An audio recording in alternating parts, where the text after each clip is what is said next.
আমার রাতের খাবার আজকে অনেক স্পেশাল। বাসি পাস্তা। পাস্তাটা ছিল সেদিনকার রান্না, আমার জামাইয়ের স্পেশাল পাস্তা। তো এই 2 দিন খাই নাই, ফ্রিজে রইছে, শুধু ঘুরতেছে। এর জন্য আজকে ভাবছি যে না, শেষই করে ফেলুম, ফ্রিজেই শুধু দেখতেছি। এর জন্য ফ্রিজ থেকে দূর করতে খাইতেছি।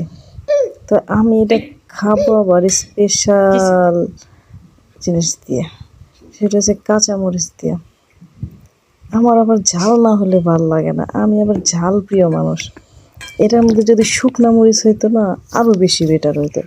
যদি শুকনা মরিচ দুটো পুইরা নিতাম, অনেক বেশি মজা লাগতো। আমার কাছে এরকম ঝালটাই ভালো লাগে, যাই রান্ধি না কেন একেবারে ঝাল দিন করা করে। কিন্তু বাচ্চাদের জন্য ওই ঝাল ছাড়া খাবার খাইতে হয়। আর আমার জামাইও ঝাল খাইতে চায় না, সমস্যা। ফ্রিজ খালি করতে এই যে সেমাই পিঠাও নিয়ে নিছে, এটাও খাওয়া দূর করম। যাক, আমি খাই। আল্লাহ হাফেজ, শুভরাত্রি।